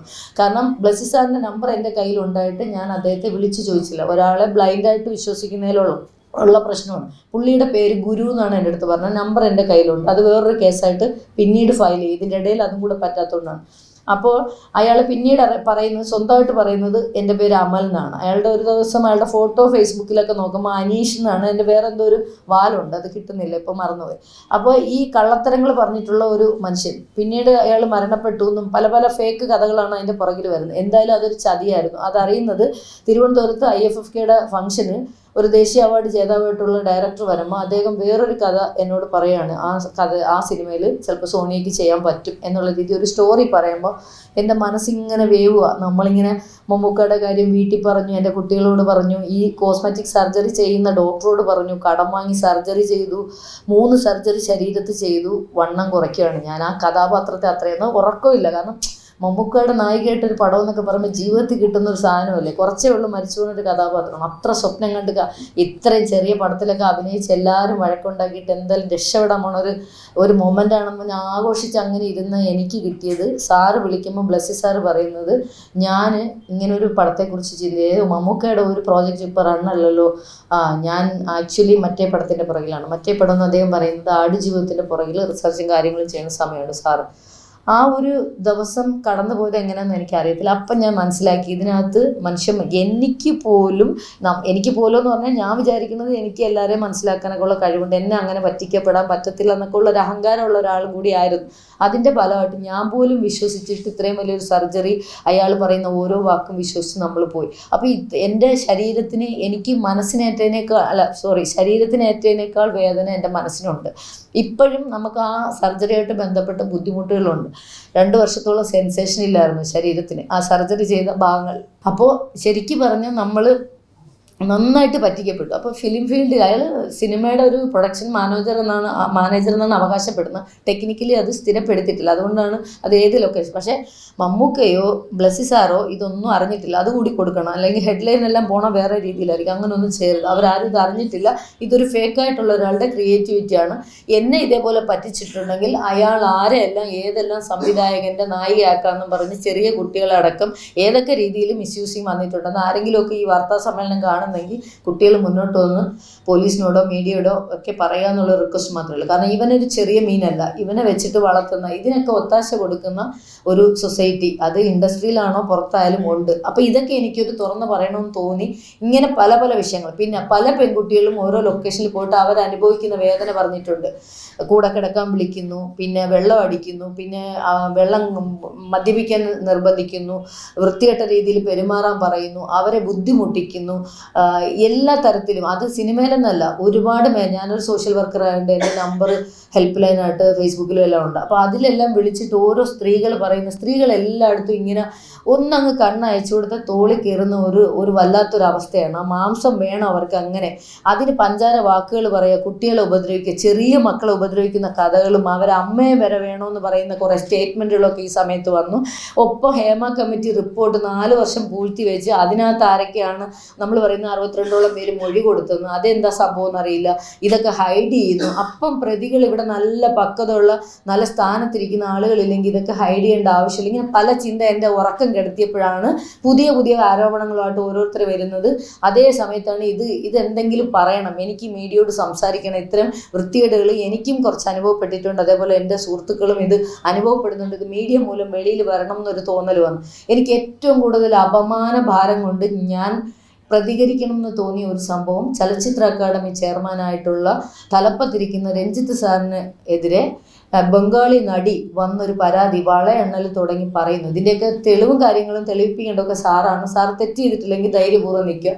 പക്ഷേ അപമാനം കൊണ്ട് ഭയങ്കരമായിട്ട്, വേറെ ഒന്നുമല്ല, കേരളത്തിലെ പെണ്ണുങ്ങളെ പിച്ച് ചെയ്യുന്നത്. പക്ഷേ ഇത് പുറത്ത് സ്റ്റേറ്റിൽ നിന്ന് ഒരു സ്ത്രീ വന്നിട്ട് അവർക്ക് കൊടുക്കേണ്ട റെസ്പെക്റ്റ്, എത്രയോ നല്ല സ്ത്രീകളുണ്ട്, നിങ്ങൾക്ക് സെക്സ് വേണമെങ്കിൽ അത് കിട്ടുന്ന സ്ഥലങ്ങളുണ്ട്, അങ്ങനെ പൊക്കൂടെ. ഈ അഭിനയിക്കാൻ വരുന്ന ആളുകളുടെ ശരീരം ഉപയോഗിച്ചുകൊണ്ട്, അവരുടെ ശരീരം അവരുടെ ടൂളാണ്, ഒരു ആക്ടറിൻ്റെ ടൂളാണ് അവരുടെ ശരീരം, അതിനെ പിച്ചി കീറി അതിനെ ബുദ്ധിമുട്ടിച്ച് അവരുടെ മാനത്തെ കെടുത്തിയിട്ട് ഇവിടെ എന്ത് പുണ്ണാക്കിലെ സിനിമയാണ് നിങ്ങളൊക്കെ ചെയ്യണമെന്നുള്ളൊരു ചോദ്യമാണ്. അത് രഞ്ജിത്ത് സാറിനോട് മാത്രം മാത്രമല്ല, ഒരുപാട് ആളുകൾ അത്തരത്തിലുണ്ട്. മിണ്ടാതിരിക്കുന്ന ആളുകൾ, ഒളിച്ചോടിയ ആളുകളിലൊക്കെ അത്തരക്കാരുണ്ട്. നിങ്ങൾ കണ്ടുപിടിക്കുക ആരാണെന്നുള്ളത്. അത് എൻ്റെ ജോലിയല്ല. പക്ഷേ ഇനി എൻ്റെ കണ്ണു മുന്നിൽ ഒരു കുട്ടിയെ ഉപദ്രവിക്കാൻ ഞാൻ സമ്മതിക്കത്തില്ല. ഞാനത് റിപ്പോർട്ട് ചെയ്യും. ആ ഒരു കാര്യം കൊണ്ടാണ് ഞാൻ മീഡിയ അഡ്രസ്സ് ചെയ്യാനും എൻ്റെ കാര്യങ്ങൾ വിശദമായിട്ട് ഞാൻ മീഡിയയുടെ മുമ്പിൽ പറയാൻ വന്നത്. ഇത്തരം നിരന്തരം സാധനങ്ങൾ നടക്കുന്നുണ്ട്. അങ്ങനെ നാണം കെട്ടൊരു സമയത്താണ് ഞാൻ ഹേമ കമ്മിറ്റി റിപ്പോർട്ടിനെതിരെ പ്രതികരിക്കാൻ വേണ്ടി വന്നത്. ഈ നിങ്ങൾക്കുണ്ടായ അനുഭവം ചോദിച്ചപ്പം 2013 എനിക്കിങ്ങനെ വന്നു എന്ന് പറഞ്ഞപ്പോൾ ഹേമ കമ്മിറ്റി റിപ്പോർട്ട് ഞാൻ ഉന്നയിക്കാൻ വന്ന വിഷയങ്ങളും അടിയിലായി, എൻ്റെ തൊടുപുഴ വിഷയം മേളിൽ വന്നു. അപ്പോൾ സ്വാഭാവികമായിട്ടും പബ്ലിക് ചോദിക്കും, മീഡിയ ചോദിക്കും, ആരായിരുന്നു അത്, എന്താണ് നിങ്ങളുടെ വിഷയം, എന്തായിരുന്നു അവിടെ പറ്റിയത്. അവിടെ തൊട്ട് തുടങ്ങി എൻ്റെ നല്ല കാലോ അഴുക്കക്കാലോ എന്ന് എനിക്കറിയില്ല, നിങ്ങൾ തീരുമാനിക്കണം ഞാൻ ഇറങ്ങിയ നല്ലതിന് വേണ്ടിയിട്ടാണോ എന്നുള്ളത്. പിന്നെ അപ്പോൾ ഞാൻ വിചാരിച്ചു ഇത് കൃത്യമായിട്ട് പറയണം. വീട്ടുകാരോട് പറഞ്ഞപ്പോൾ അവർ പറഞ്ഞത് എന്താണെന്ന് വെച്ചാൽ ആളിനെ പറയണ്ട, കാരണം കുട്ടികൾ, ഞാൻ നേരത്തെ പറഞ്ഞു എൻ്റെ മകനുൾപ്പെടെ 2 ആൺകുട്ടികളാണ്. അപ്പോൾ അദ്വൈതും ആദിത്യനും, എൻ്റെ 2 മക്കൾ ഉൾപ്പെടെ ആളെ അത്രയ്ക്ക് ഇഷ്ടമുള്ള ആളാണ്. അവർക്ക് ഇതറിയില്ല. സംഭവം നടക്കുമ്പോൾ ചെറിയ മക്കളാണ്. അപ്പോൾ അവർക്ക് ഇതിനെക്കുറിച്ച് അറിയില്ല. അപ്പം അറിയുന്ന ആൾ, എൻ്റെ ഹസ്ബൻഡ് മരണപ്പെട്ടു, ബന്ധുക്കളും സുഹൃത്തുക്കൾക്കും അറിയുന്ന ആളുകൾ ഇപ്പോഴും ജീവനോടെ ഉണ്ട്. അപ്പോൾ ഇത് വീണ്ടും ഒരു മീഡിയയുടെ മുമ്പിൽ വന്നപ്പം ഞാൻ അവരോട് പറഞ്ഞപ്പോഴും അവർ പറഞ്ഞ, അമ്മ പിള്ളേരെല്ലാം കൂട്ടുകാരെല്ലാം ഇങ്ങനെ ഓരോന്ന് ചോദിക്കുന്നു, അമ്മ ഇനി അത് പറയണ്ട. സത്യത്തിൽ ഞാൻ എന്താ പറയുന്നത്, എനിക്കെന്താ പറ്റിയെന്ന് കുട്ടികൾക്ക് മനസ്സിലായിട്ടുണ്ടായിരുന്നില്ല. അങ്ങനെ ഞാൻ ഒരു ദിവസം മീഡിയ എല്ലാം ചോദിച്ചപ്പോഴും ഞാൻ അല്ല പറയാമെന്ന് പറഞ്ഞത്, അല്ലാതെ ഒളിച്ചോട്ടോ അല്ല. ഒരു സുപ്രഭാതത്തിൽ ആരോ കെട്ടിയിറക്കി, ഏതോ രാഷ്ട്രീയക്കാരോ വേറെ ആരോ കെട്ടിയിറക്കി കൊണ്ടുവന്ന് ഇവിടെ ഏതാണ്ട് അമ്മ ഫിഫ്ക മാറ്റിയൊക്കെ ഇപ്പം ഞാൻ കാരണമാണ് തകർന്നതെന്നൊക്കെ കുറേ ചാനൽ ഓൺലൈൻ മീഡിയ ഒക്കെ എഴുതി വിടുന്നതുണ്ട്. ഞാനൊന്നും ഇതിലൊന്നും മെമ്പർ പോലും അല്ല. പിന്നെ എൻ്റെ കുട്ടികൾ സമ്മതിക്കാത്തതുകൊണ്ട് എനിക്ക് പേര് പറയാൻ പറ്റിയില്ല. അതിനും എനിക്ക് ആക്ഷേപം. എനിക്ക് കിടന്നിട്ട് ഉറക്കം വരുന്നില്ല. കാരണം നമ്മളുടെ വിലയാണ് ചോദ്യം ചെയ്തുകൊണ്ടിരിക്കുന്നത്. എന്നിട്ട് 2 കോടി മേടിച്ചു എന്നുള്ളൊരു ആക്ഷേപം വന്നു. അപ്പോൾ അതും ക്ലിയർ ചെയ്യണമെന്ന് എനിക്ക് തോന്നി. അപ്പോൾ എൻ്റെ കുട്ടികളോട് ഞാൻ പറഞ്ഞു, അമ്മ സംസാരിക്കുക, അമ്മേനെ ആരും റേപ്പ് ചെയ്തിട്ടില്ല. അതേ വാക്ക് തന്നെയാണ് എൻ്റെ ആൺകുട്ടികളോട് സംസാരിക്കേണ്ടത്. ഞാൻ പറഞ്ഞു, അമ്മേനെ ആരും റേപ്പ് ചെയ്തിട്ടില്ല, അമ്മയ്ക്കൊന്നും പറ്റിയിട്ടില്ല. അമ്മയുടെ നേരെ ഒന്ന് കൈ പൊക്കിയ ശ്രമത്തിന് അമ്മ അപ്പം തന്നെ പ്രതികരിച്ചു. പക്ഷെ അതൊരു ഒഫൻസാണ്. ആ ഒരു കാര്യം അമ്മ ഒരു മീഡിയയോട് പറഞ്ഞു. ആ പേര് അവർ ചോദിക്കുമ്പോൾ പറഞ്ഞില്ലെങ്കിൽ അമ്മയുടെ അഭിമാനമാണ് പോകുന്നത്. കാരണം ഇത് ഫെയിം കിട്ടാനോ പബ്ലിസിറ്റി, എന്തെല്ലാം കമൻറ്റ് കണ്ടു, അയ്യോ ഈ ആൻറ്റിയാണോ അത്രയും വലിയ താരത്തിൽ. അവർ തന്നെ കണ്ടെത്തി കുറേ കാര്യങ്ങൾ. എന്നിട്ട് എന്നെ എത്ര ഡീഗ്രേഡ് ചെയ്യാൻ പറ്റി, എൻ്റെ നിറം, എൻ്റെ സൗന്ദര്യം, എൻ്റെ ശരീരം, ഇതൊക്കെയായിരുന്നു ആളുകൾ ആഘോഷിച്ചത്. ഇങ്ങനെയുള്ള അലക്കുകൾ വന്നപ്പോൾ നമ്മൾ സത്യം തുറന്നു പറയണമെന്ന് തോന്നി. അപ്പോൾ കുട്ടികൾ പറഞ്ഞു, കുട്ടികൾക്ക് നല്ല ബുദ്ധിയുണ്ട്. എൻ്റെ മക്കളോടാണ് ഈ ഒരു വാർത്താ സമ്മേളനത്തിന് നന്ദി പറയാനുള്ളത്. കാരണം എൻ്റെ കുട്ടികൾ അവരുടെ അമ്മയുടെ ഐഡൻറ്റിറ്റി ചോദ്യം ചെയ്യുന്നു, അമ്മയുടെ അഭിമാനത്തെ ചോദ്യം ചെയ്യാൻ പബ്ലിക് ഇറങ്ങി നിന്നപ്പോൾ എനിക്ക് 2 നല്ല അന്തസ്സായ ആൺകുട്ടികളാണ്. അവന്മാർ നട്ടലുയർത്തി പറഞ്ഞു, അമ്മ ധൈര്യമായിട്ട് മീഡിയയുടെ മുമ്പിൽ ആളിൻ്റെ പേര് പറയും, ബാക്കി കാര്യം നമുക്ക് നോക്കാമെന്ന് പറഞ്ഞു. അതുകൊണ്ടാണ് ഇപ്പോൾ ഈ പേര് പറയുന്നത്. ജയസൂര്യ തന്നെയാണ് അതിനകത്തുള്ള പ്രതി. അപ്പം ഞാനിത് മീഡിയയിൽ, പിന്നെ പോലീസ്, ഈ വാർത്തകളെല്ലാം പോലീസുകാരുടെ ശ്രദ്ധപ്പെടുമല്ലോ. സ്വാഭാവികമായിട്ടും സർക്കാർ ഇപ്പോൾ 7 അംഗ കമ്മിറ്റി വെച്ചു. ഐശ്വര്യ ഡോങ്കര മാഡം, പൂങ്കുഴലി മാമും ഒക്കെ IPS 2 പേരും എന്നെ വിളിച്ചിരുന്നു. പൂങ്കുഴലി മാമുമായിട്ട് ഞാൻ നേരിട്ട് കണ്ടു, 5 മിനിറ്റ് സംസാരിച്ചു. ശേഷം അവർ പറഞ്ഞത്, നിങ്ങൾ പബ്ലിക്കിൽ നിൽക്കുന്ന ഒരാളാണ്, കൃത്യമായി നമ്മൾ മറുപടിയും കാര്യങ്ങളും കൊടുക്കേണ്ടതുണ്ട്. അപ്പോൾ അതുകൊണ്ടാണല്ല ഞാനൊരു പരാതി പറഞ്ഞ് ഒരു വിക്റ്റിമായി മുഖവും മറിച്ച് മീഡിയയുടെ മുമ്പിൽ വരാൻ വന്ന ആളല്ല. ഞാൻ വേറെ പല വിഷയങ്ങൾ സംസാരിക്കുമെന്ന ഒരാളാണ്. പക്ഷേ നിർബന്ധിക്കപ്പെട്ടു. ഈ പറഞ്ഞ ആളും ആളുടെ ഫാൻസും പബ്ലിക്കും കൂടെ എന്നെ കൊണ്ട് പറയിപ്പിച്ചതാണ്. അപ്പം ഇത് സർക്കാർ, പ്രത്യേകിച്ച് ഗവൺമെൻറ്, ഇത് രാജ്യത്തെ സ്റ്റേറ്റിനെ ബാധിക്കുന്ന ഒരു വിഷയമായിട്ട് മാറി, അഭിമാന പ്രശ്നമായി മാറി. അവർ സ്വമേധയാ അവർ കേസെടുക്കും. എനിക്ക് എടുക്കാൻ പറ്റില്ലെന്ന് എനിക്ക് പറയാൻ പറ്റില്ല. സാറേ എനിക്ക് അങ്ങനെ എടുക്കില്ല. പിന്നെ മുന്നോട്ട് കൊണ്ടുപോകണോ വേണ്ടെന്നൊക്കെയുള്ള നമ്മുടെ പേഴ്സണൽ തീരുമാനമാണ്. പക്ഷേ നമ്മൾ പറയുന്ന ഒരു ഒഫൻസ് വലിയൊരു ആൾക്ക് നേരെയാണ്. അത് തെളിയിക്കേണ്ട ബാധ്യത എനിക്കുണ്ട്. അപ്പോൾ ഞാൻ പോലീസ് ഓഫീസേഴ്സായിട്ടുള്ള ആളുകൾ വിളിച്ചപ്പം SITയുടെ ഉദ്യോഗസ്ഥർ ഓക്കെ എപ്പോഴാണോ വരാമെന്ന് പറഞ്ഞു. അവർ ഇന്നലെ 5:30 മണിക്ക് വീട്ടിൽ വന്നു, 3 മണിക്ക് വീട്ടിൽ വന്നു, 3:30 ആകുമ്പോൾ വിടാമെന്ന് പറഞ്ഞു. പക്ഷേ സംഭവം കഴിയുമ്പോൾ എനിക്ക് തോന്നുന്നു സംസാരിച്ച് ക്ലിയറായിട്ട് റെക്കോർഡിക്കലി എഴുതിയും വീഡിയോയിലും എല്ലാം മൊഴി രേഖപ്പെടുത്തി. 5:30 മണി കഴിഞ്ഞു. 6 പേരടങ്ങുന്ന ഉദ്യോഗസ്ഥരാണ് വന്നത്. അതിൽ 2 വനിതാ ഉദ്യോഗസ്ഥരും ഉണ്ടായിരുന്നു. കൃത്യമായി നടന്ന കാര്യം കൃത്യമായി പറഞ്ഞപ്പം സെക്ഷൻ മാറി. ഇതാണ് നമ്മൾ മക്കളെ പഠിപ്പിക്കേണ്ട ഒരു കാര്യം. ഒരാളുടെ പെർമിഷൻ ഇല്ലാതെ ഒരു പെണ്ണിൻ്റെ, പ്രത്യേകിച്ച് സ്ത്രീകളുടെ, ഒരു മുടിയിലോ ഒരു വിരലിലോ പോലും തൊടാൻ പാടില്ല എന്ന് അച്ഛനമ്മമാർ മക്കളെ പഠിപ്പിച്ച് വളർത്തേണ്ട ഒരു പാഠമാണ് ഇതിനകത്ത് വന്നിരിക്കുന്നത്. തൊട്ടതേ ഉള്ളൂ, സെക്ഷൻ മാറി. എന്നിട്ട് ഞാൻ സെക്ഷൻ കുറയോ അല്ലെങ്കിൽ നമ്മളെന്തായാലും നമുക്ക് വന്നൊരു ഇൻസിഡൻറ്റ് പറഞ്ഞേ പറ്റൂ. എന്നിട്ട് ഞാൻ ചോദിക്കുകയാണ്. അപ്പം മാഡം പറഞ്ഞു ഇനി ഇതിലും കുറയ്ക്കാനോ അല്ലെങ്കിൽ ഇത് നിയമമാണ്, നിങ്ങൾക്ക് എതിരെ വന്നൊരു സാധനത്തിൽ ഇനി നമുക്കൊന്നും ചെയ്യാൻ പറ്റില്ല, ഇത് സെക്ഷനാണ്, ആ സെക്ഷനാണ് ഇട്ടത്. അല്ലാതെ പിന്നെ അതിനകത്ത് ബലാത്സംഗം മറ്റേ റേപ്പ് അതൊന്നും കയറ്റിയിട്ടില്ല. ആവശ്യമില്ലാത്ത ഒരു തന്നെ ആരെങ്കിലും അങ്ങനത്തെ മീഡിയ ഏത് മീഡിയ ആവശ്യമില്ലാത്ത ലൈനിലേക്ക് പോയാലും ഞാൻ കേസ് ഫയൽ ചെയ്യും. കാരണം ഞാൻ പറയാത്ത കാര്യം ചെയ്യാൻ പാടില്ല. ഇത് സ്ത്രീകൾക്ക് നേരെ ഉള്ള കടന്നുകയറ്റത്തിനുള്ള സെക്ഷനാണ്, അത് മാത്രമേ നിങ്ങൾ കൊടുക്കാവുള്ളൂ. അതാണ് അദ്ദേഹം ചെയ്തിരിക്കുന്നത്. ഇപ്പോൾ FIR ഇട്ട് കേസ് രജിസ്റ്റർ ചെയ്തു. ഞാൻ കരമന പോലീസ് സ്റ്റേഷൻ്റെ അതിർത്തിയിൽ താമസിക്കുന്നതുകൊണ്ട് കരമന ആണ് കേസ് രജിസ്റ്റർ ചെയ്യുന്നത്. ഇത് നടന്നത് തൊടുപുഴ ആയതുകൊണ്ട് കേസ് അങ്ങോട്ട് മാറും. ഇനി ബാക്കി മുന്നോട്ടുള്ള എന്ത് ചെയ്യണം എന്നുള്ളത് ആലോചിച്ച് തീരുമാനിക്കാമെന്നാണ് വിചാരിക്കുന്നത്. ബിക്കോസ് എനിക്ക് ഒരുപാട് ഉത്തരവാദിത്തങ്ങളും കാര്യങ്ങളും ഉണ്ട്. എന്തായാലും കേസ് അത്രയായി. ഇതല്ല എൻ്റെ വിഷയം. ഈ പറഞ്ഞ ഒരു കാര്യം വന്ന് പറയാനല്ല, ഒരുപാട് വിഷയങ്ങൾ സമൂഹത്തിന് മുമ്പിൽ കൊണ്ടുവന്ന് ഇവിടുത്തെ പെണ്ണുങ്ങൾക്ക് തുണി അഴിക്കാതെ അഭിനയിക്കാൻ പറ്റുന്ന ഒരു സാഹചര്യം ഉണ്ടാവണം. അത് തന്നെയാണ് ഏത് കാര്യത്തിന് പോയാലും നിങ്ങൾ വരുമോ തരുമോ ഈ വക ചോദ്യങ്ങളില്ലാതെ ഫ്രീഡത്തോടെ അന്തസ്സോടെ എല്ലാ പെൺകുട്ടികൾക്കും തല ഉയർത്തി, അത് ചെറിയ ആർട്ടിസ്റ്റെന്നോ വലിയ ആർട്ടിസ്റ്റെന്നോ ഇല്ലാതെ തന്നെ പോകാൻ പറ്റണം. സിനിമയിൽ വിജയിച്ചവരെല്ലാം ഇങ്ങനെ പോയവരാണോന്നൊന്നും അങ്ങനെ ഒന്നും അല്ല. നല്ല കഴിവുള്ള ആളുകളുണ്ട്, നല്ല സിനിമകൾ എടുക്കുന്നു. പിന്നെ ആളുകൾ പറയുന്നത് സിനിമ ഇൻഡസ്ട്രി ഫുള്ള് തകർന്നു. നിങ്ങൾ ഉദ്ദേശിക്കുന്നുണ്ടോ കുറച്ച് പേര് മാത്രമാണ് സിനിമ ഇൻഡസ്ട്രിയിൽ അവരാണ് താരങ്ങളെന്ന് മാത്രം നിങ്ങൾ തന്നെയാണ് മീഡിയക്കാരും പബ്ലിക്കും കരുതുന്നതുകൊണ്ടാണ്. ഇവിടെ കഴിവുള്ള ആണും പെണ്ണും നല്ല ആൾക്കാരുണ്ട്, നല്ല സിനിമകളുണ്ടാവും. സർക്കാർ അതിന് വേണ്ടുന്ന സാമ്പത്തിക സഹായവും കാര്യങ്ങളും ഒക്കെ കൊടുത്ത് അത്തരം ആളുകളെ സപ്പോർട്ട് ചെയ്താൽ ഒരു പടം ഉണ്ടാവാൻ വേണ്ടി പെണ്ണ് കൂട്ടി കൊടുക്കണ്ട, ഒരു സിനിമയിൽ അഭിനയിക്കാൻ പെണ്ണ് കൂട്ടി കൊടുക്കണ്ട. ഇത്തരം കാര്യങ്ങളൊക്കെയാണ് ഇവിടെ നടക്കുന്നത്. ഇതൊക്കെയാണ് ചർച്ച ചെയ്യപ്പെടേണ്ടത്. നല്ല സിനിമയ്ക്കുള്ള ആവിഷ്കാര സ്വാതന്ത്ര്യത്തിന് ഫണ്ട് കൊടുക്കണം, അത് സർക്കാരിൻ്റെ ചുമതലയാണ്. ഒരു പ്രൊഡ്യൂസറെ പോയി ഒരു പുതിയ ഒരു പയ്യന് കഴിവുണ്ടെങ്കിൽ അവന് പുറത്തു വരാൻ പറ്റൂല, അവന് ഇതേപോലെ ബുദ്ധിമുട്ടാണ്. അപ്പം അതിനൊക്കെ പഠിക്കാനാണ് സർക്കാർ നയരൂപീകരണ കമ്മിറ്റി എന്ന് പറഞ്ഞ് കുറേ പേര് പുട്ടടിച്ച് പെണ്ണുങ്ങളെയും ഇതാക്കിയിട്ട് നടക്കുന്ന കമ്മിറ്റി അങ്ങനത്തെ അല്ല വയ്ക്കാനുള്ള. ആക്ച്വലി ഇവിടെ സിനിമ എങ്ങനെ വളരണം എന്ന് പഠിക്കുന്ന, അതിനെക്കുറിച്ച് അറിയുന്ന അന്തസ്സുള്ള ആണും പെണ്ണിനെ ഇരുത്തിയിട്ട് ഒരു കമ്മിറ്റി ഉണ്ടാക്കി ഇത്തരം കാര്യങ്ങൾക്ക് നല്ല സിനിമ സംഭവിക്കണം. സിനിമയ്ക്ക് ഒന്നും പറ്റിയിട്ടില്ല. അതുപോലെ ഓണ റിലീസുകൾ വരുന്നുണ്ട്, അതെല്ലാം എല്ലാവരും സപ്പോർട്ട് ചെയ്യുക, സിനിമ പോയി കാണുക. നമുക്കുൾപ്പെടെ എല്ലാവർക്കും വന്നുകൊണ്ടിരിക്കുന്ന ഓരോ ദിവസമുള്ള കാര്യത്തിൽ സത്യത്തിൽ ബുദ്ധിമുട്ടുണ്ട്.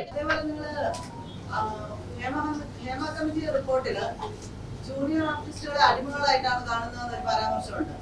അപ്പൊ നിങ്ങളൊരു ജൂനിയർ ആർട്ടിസ്റ്റ് ആണ്, അവർക്ക് വേണ്ടി എന്തെങ്കിലും നിങ്ങൾ ഇതുവരെ പറഞ്ഞു കേട്ടിട്ടില്ലല്ലോ?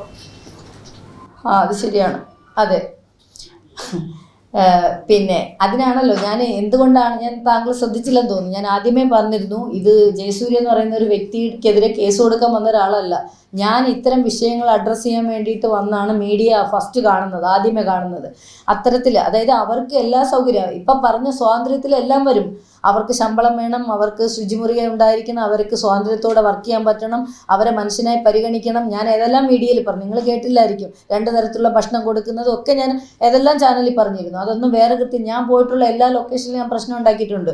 2 തരത്തിലെ ഫുഡ് ആ കുട്ടികൾക്ക് കൊടുക്കാത്ത ഏതെങ്കിലും ഫുഡ് ഉണ്ടെങ്കിൽ ഞാൻ കഴിക്കില്ലായിരുന്നു. കാരണം ഞാനും ജൂനിയർ ആർട്ടിസ്റ്റായിട്ട് പോകണമെങ്കിൽ എനിക്ക് എൻ്റെ അടുത്ത് പറയും, ഇപ്പോൾ ഡയറക്ടർ പ്രൊഡ്യൂസർ ആ ഒരു നിരയിൽ അവിടെ ആ കസേര ഉണ്ടെങ്കിൽ അവിടെ ഇരുന്ന് കഴിക്കാൻ പറയും. പക്ഷേ അല്ലാതെ കുറേ പേര് വെയിലും കൊണ്ട് അങ്ങോട്ടൊക്കെ നിന്ന് അങ്ങനെയൊക്കെ ഞാൻ എല്ലായിടത്തും പോയിട്ട് പ്രശ്നം ഉണ്ടാക്കിയിട്ടുണ്ട്. ഞാൻ പറഞ്ഞിട്ടുണ്ട്, എന്താണ് സാറേ നിങ്ങൾക്ക് കരിക്കും വലിയ ചിക്കനും ഇതൊക്കെ ഇറങ്ങും, അവരും പാവങ്ങളല്ലേ, ഇത്രയും നേരം നിന്ന് വർക്ക് ചെയ്തിട്ട് അവർക്ക് വിശക്കില്ലേ. പക്ഷെ ചില നല്ല ആൾക്കാരുണ്ട് പ്രൊഡ്യൂസേഴ്സ്, അവർ പറയും ഇവിടെ ഒരു വേറെ കൃത്യവും ഇല്ല, അതായത് ഒരേ ഭക്ഷണം ഞങ്ങൾ കഴിക്കുന്ന ഭക്ഷണം തന്നെ അവർക്കും കൊടുക്കുന്നത്. പിന്നെ ഇപ്പോൾ ഡയറക്ടർ ഒരു കരിക്ക് കുടിച്ചെന്നോ അവർ ഇച്ചിരി ഫ്രൂട്ട്സ് കുടിച്ചോ, പലർക്കും പല അസുഖങ്ങളൊക്കെ ഉള്ളതായിരിക്കും, അതൊന്നുമല്ല, അതൊക്കെ ഓപ്ഷണലാണ്, അതൊക്കെ അവർക്ക് സ്വാതന്ത്ര്യമുണ്ട്. പക്ഷേ സാധാരണ മെനുവിൽ ഒരുപാട് കുറവ് വരുത്തുമ്പം നമ്മളൊരു 2ാം തരമാണല്ലോ, അങ്ങനെയൊന്നും ചെയ്യാൻ പാടില്ല.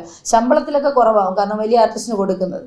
ഞാൻ ജൂനിയർ ആർട്ടിസ്റ്റായിട്ടാണ് തുടങ്ങിയെങ്കിൽ 8 പടങ്ങളിൽ ഒരു ലീഡ് റോളിൽ ചെയ്ത് മേഡം ഒരു നടിയെന്നെങ്കിലും പരിഗണിക്കൂ. ജൂനിയർ ആർട്ടിസ്റ്റ് എന്ന് പറഞ്ഞാൽ അത് കുറച്ചിലൊന്നും അല്ല കേട്ടോ, എനിക്കതിൽ സന്തോഷമേ ഉള്ളൂ. അത് കുറച്ചുകൂടെ ഒന്ന് ആലോചിക്കണം. ഒന്നാമത്തെ കാര്യം, ഇത് എൻ്റെ പരാതി ഇല്ലെങ്കിൽ ഇപ്പം വന്നുകൊണ്ടിരിക്കുകയാണല്ലോ. ഇപ്പം ഇതൊരു ഞാൻ ആക്ച്വലി ഇതിനകത്ത് എനിക്ക് പരാതി കൊടുക്കാൻ വേണ്ടിയിട്ട് വന്നതല്ല. നിങ്ങൾ മീഡിയ മാധ്യമങ്ങൾ പൊതുജനം എന്നെ കൊണ്ട് ഞാൻ പറഞ്ഞൊരു സ്റ്റേറ്റ്മെൻറ്റ് ക്ലിയർ ചെയ്യുക എന്നുള്ളതായിരുന്നു. അതായത് ഞാൻ ആരെയാണോ പറഞ്ഞത് ആ വ്യക്തിയുടെ പേര് ഞാൻ പറഞ്ഞിട്ടുണ്ട്, എന്താണോ സംഭവം നടന്നത് അത് പറഞ്ഞിട്ടുണ്ട്. അല്ലെങ്കിൽ ഞാനൊരു മീഡിയയുടെ മുമ്പിലൊന്നും അത് പറഞ്ഞപ്പം ഞാൻ ഏതാണ്ട് കള്ളം പറയുന്നതാവും. അപ്പോൾ എൻ്റെ ഐഡൻറ്റിറ്റിയെ എൻ്റെ ഡിഗ്നിറ്റിയും ചോദ്യം ചെയ്തുകൊണ്ട് അത് ക്ലിയർ ചെയ്തിട്ടുണ്ട്, കേസ് FIR ഇട്ടിട്ടുണ്ട്. ഇനി വീട്ടുകാരോട്ട് ആലോചിച്ചിട്ട് ബാക്കി കാര്യങ്ങളിലേക്ക് പോകും. അതും കൂടെ പറയാം. അതും കൂടെ പറയാം. അവരിങ്ങനെ അവർക്ക് ബ്രേക്കിംഗ് ന്യൂസ് കിട്ടണം, ഓരോ ചാനലും പറഞ്ഞിട്ട് ഞങ്ങളോട് പറയും എന്ന് പറഞ്ഞിട്ടുണ്ട്. ഞാൻ എല്ലായിടത്തും കൂടെ ഒരുമിച്ചേ പറയുള്ളൂ എന്ന് ഞാൻ പറഞ്ഞു. അപ്പോൾ അവർ ചോദിക്കുന്നുണ്ട് ജയസൂര്യ അല്ലേ. ഞാൻ പറഞ്ഞു അല്ല, ഞാൻ അല്ല എന്ന് പറഞ്ഞാൽ നിങ്ങൾ കൊടുക്കും. അപ്പോൾ വേറെ പേര് പറഞ്ഞു. ഞാൻ പറഞ്ഞു ഇനി നിങ്ങൾ ദുൽഖർ സൽമാൻ്റെ പേരൊക്കെ ചുമ്മാ കളിയാക്കി ഫേസ്ബുക്കിലൊക്കെ ഇട്ടു. അപ്പോൾ അവർ പറഞ്ഞു ഞാൻ പറഞ്ഞു ഇനിയിപ്പം വേറെയും പേര് പറയും. അപ്പോൾ അല്ല എന്ന് സ്ട്രെസ് ചെയ്യുന്നു. അവരപ്പം തന്നെ എൻ്റെ മുമ്പിൽ വെച്ച് എഡിറ്റ് ചെയ്യുന്ന. അപ്പോൾ എഡിറ്റ് നടക്കുന്നുണ്ടായിരുന്നു. അപ്പോഴേ ഇങ്ങനെ ചെയ്യുമെന്നറിയില്ല. പുള്ളിക്കാരി അപ്പോഴും പറയുന്നുണ്ട്, ലേഡിയാണ് അത് ചെയ്തത്. അവരെന്നിട്ട് ജയസൂര്യാണോ അല്ല, ആ സാധനം വാസ് കൂട്ടി ആണോ അല്ല, ഈ രണ്ട് സാധനം ക്ലബ് ചെയ്ത് വയ്ക്കുമ്പോൾ എന്നോട് ചോദിക്കുന്ന പോലെ തോന്നും. ജയസൂര്യാണോ അല്ല, ബാക്കി കുറേ കാര്യങ്ങൾ ഞാൻ പറഞ്ഞു, അത് കട്ട് ചെയ്ത് പോയിട്ടുണ്ട്. അപ്പോൾ സ്വാഭാവികമായിട്ടും നിങ്ങൾ എന്നോട് വിളിച്ച് മാധ്യമങ്ങൾ ആരും ചോദിക്കാതെയാണ് ആ ഓൺലൈൻ ഫോക്കസ് ടി വിയിൽ വന്നൊരു സ്ഥാനത്തെ പിടിച്ച് എല്ലാ പ്രമുഖ പത്രങ്ങളിലും ആരെങ്കിലും എന്നോട് ചോദിച്ചായിട്ട് ആർക്കെങ്കിലും പറയാമോ? നിങ്ങളുടെ ആരുടെയെങ്കിലും മുമ്പിൽ വന്നിട്ട് ഈ സമയം അല്ലാതെ ആ പേര് ഞാൻ ആരോടെങ്കിലും പറഞ്ഞോ? അപ്പോൾ അല്ലാന്ന് ഞാൻ പറഞ്ഞിട്ട് ആണോ എന്ന് ചോദിക്കുമ്പോൾ എൻ്റെ വീട്ടിൽ പറയാൻ പറ്റാത്തത് കൊണ്ട് നമുക്കല്ലാന്നല്ലേ നിഷേധിക്കാൻ പറ്റൂ. ആണോ വെറുതെ അതിലേക്ക് വലിച്ചഴിക്കേണ്ട, കേസിന് പോകണമെന്നോ ഒന്നും ഞാൻ ആഗ്രഹിച്ചിട്ടില്ല. നമുക്ക് വന്നൊരു ഇഷ്യൂ, അന്നത്തെ സമയത്ത് നമ്മളെ നേരെ കൈ പൊക്കാനുള്ള സ്വാതന്ത്ര്യം പുള്ളി സ്വയം നേടിയെടുത്തല്ലേ. അപ്പോൾ ഈ അരക്ഷിതാവസ്ഥ മാറണം എന്നുള്ളതാണ്. അതൊക്കെ ഇപ്പം നിങ്ങൾ നോക്കുമ്പോൾ അതിനെക്കാട്ടും ക്രൂരമായ റേപ്പുകൾ അവിടെ നടന്നുകൊണ്ടിരിക്കുന്നത്. നമ്മൾ സംസാരിക്കേണ്ട അത്തരം വിഷയങ്ങളെക്കുറിച്ചാണ്. ഇത് നിസ്സാരമൊന്നുമല്ല. ഒരു സ്ത്രീയുടെ അഭിമാനത്തിന് ചോദ്യം ചെയ്യണം കൺസെൻറ്റ് ഇല്ലാതെ. നമ്മളുടെ കൺസെൻറ്റ് ഉണ്ടെങ്കിൽ മനുഷ്യന്മാർക്ക് 18 വയസ്സും കഴിഞ്ഞ് കഴിഞ്ഞാൽ അതിനുള്ള സ്വാതന്ത്ര്യം ഭാരതത്തിൽ കിട്ടിയിട്ടുണ്ട്, നിയമപരമായിട്ടുണ്ട്. ഇഷ്ടമുണ്ടോ പക്ഷേ എനിക്ക് പെണ്ണുങ്ങളോട് പറയാനുള്ള ഒരു കാര്യം, രണ്ടുപേരും ഇഷ്ടപ്പെട്ട് രണ്ടുപേരും ഇത്തരം കാര്യങ്ങളിൽ പങ്കാളികളായിട്ട് പീഡനമെന്ന് പറഞ്ഞ് കുറേ നാൾ കിടന്ന് അവരെ ഉപയോഗിച്ചിട്ട് വർഷങ്ങൾ കഴിഞ്ഞിട്ട് ഒരു പീഡന കഥയായിട്ട് വരുന്നതിനോട് വ്യക്തിപരമായിട്ട് എനിക്ക് യോജിപ്പില്ല.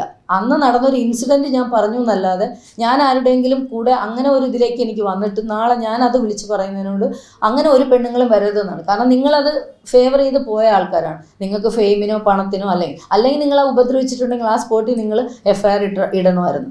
അത് എല്ലാ സ്ത്രീകളോടും ഇപ്പോൾ വന്നിരിക്കുന്ന എല്ലാ കേസും അവരുടെ വ്യക്തിത്വത്തെ ഞാൻ ബഹുമാനിക്കുന്നു. അവർക്ക് മുറിവ് പറ്റിയിട്ടുണ്ടെങ്കിൽ അതിനോട് നമ്മൾ മാപ്പ് ചോദിക്കുന്നു. ഈ പൊതുസമൂഹത്തിലെ ചലച്ചിത്രകാരന്മാർ വലിച്ചു കീറിയിട്ടുണ്ടെങ്കിൽ നമ്മൾ ഓരോരുത്തരും തലകുനിക്കണം. എല്ലാവരും നാണക്കേട് തന്നെയാണ്. പക്ഷേ ഇല്ലാ കഥകൾ കൊണ്ട് ആരെങ്കിലും താഴെ ഇറക്കാം, സർക്കാരിനെ മറിക്കാം, പ്രതിപക്ഷത്തെ മറിക്കാം, സിനിമാക്കാരെ തകർക്കാം എന്നൊക്കെ ഉള്ള ആവശ്യമില്ലാത്ത ധാരണകൾ ആരും ഉണ്ടാക്കിക്കൊണ്ട് പെണ്ണുങ്ങളെ കൊണ്ടുവരണ്ട. ഞാൻ അത്തരത്തിൽ ഈ പെണ്ണുങ്ങളെ ലിസ്റ്റിൽ പല ആളുകൾ ഇവിടുത്തെ വലിയ ഒരു മുൻ ജഡ്ജി ഉൾപ്പെടെയുള്ളവരുടെ വീഡിയോ കണ്ടപ്പോൾ ഇത്തരത്തിലുള്ള ആളുകൾ വരുന്നത് ഒരു കോമണൈസ് ചെയ്ത് ഇങ്ങനെ പറയുന്ന കേട്ടു. ഞാൻ ഇങ്ങനെ ഇറക്കുമതി ചെയ്ത ആളുകളോ അല്ലെങ്കിൽ ഞാൻ ആ തരത്തിൽ എന്നെ ആരും കൂട്ടിക്കേട്ടിട്ടുണ്ട്. ഞാനൊരു ഒറ്റയ്ക്ക് ഞാൻ എൻ്റേതായ രീതിയിൽ നടക്കുന്ന ഒരാളാണ്. മറ്റുള്ള സ്ത്രീകളെ വെച്ചിട്ട് അവരുമായിട്ട് എല്ലാവരും ഞാൻ ഈ ചാനൽ മുറികളിൽ കണ്ട പരിചയമുള്ളൂ. ഇതിൽ വന്ന ഒരു സ്ത്രീകളെ ഒരു സിനിമയിലും ഞാൻ കണ്ടിട്ടില്ല, അവരെന്നെയും കണ്ടിട്ടില്ല. നിയമം നമുക്ക് തിരുത്തണം. ഞാനാണ് പെണ്ണ്. എനിക്ക് ഒന്നാമത്തെ ഇഷ്ടമില്ലാത്തൊരു കാര്യം എന്ന് പറയുന്നത് പെണ്ണിനൊരു നിയമമാണ്. ഞാനൊക്കെ ഇത് ഒരുപാട് സംസാരിച്ചിട്ടുണ്ട് പെണ്ണിന്. പക്ഷേ നമ്മളുടെ നിയമവ്യവസ്ഥ അങ്ങനെയാണ്. പെണ്ണിൻ്റെ അനുവാദം ഇല്ലാതെ പെണ്ണിനെ തൊടാനോ അത് വേറെ എന്തെങ്കിലും ആക്രമിക്കുന്നത്, നിങ്ങളെ ആക്രമിക്കാൻ വന്ന, അതായത് ഇങ്ങനത്തെ ഒരു അതായത് നിങ്ങളിപ്പോൾ അവിടെ നിൽക്കുന്നു, നിങ്ങളെ ഓടി വന്ന ഒരു പെണ്ണ് കെട്ടിപ്പിടിച്ച് നിങ്ങൾ വേറെ എന്തെങ്കിലും സെഡ്യൂസ് ചെയ്യാൻ വേണ്ടി നിങ്ങളെ ഉപയോഗിക്കുന്നെങ്കിൽ നിങ്ങൾക്ക് പരാതിപ്പെടാനുള്ള അവകാശമുണ്ട്, റൈറ്റ് ഉണ്ട്. അല്ലാതെ ചേട്ടാന്ന് പറഞ്ഞ് തോളി വന്ന് കൈയിട്ടാൽ നിങ്ങൾ അപ്പം അതിന് പ്രതികരിക്കണം. അത് വേറെ.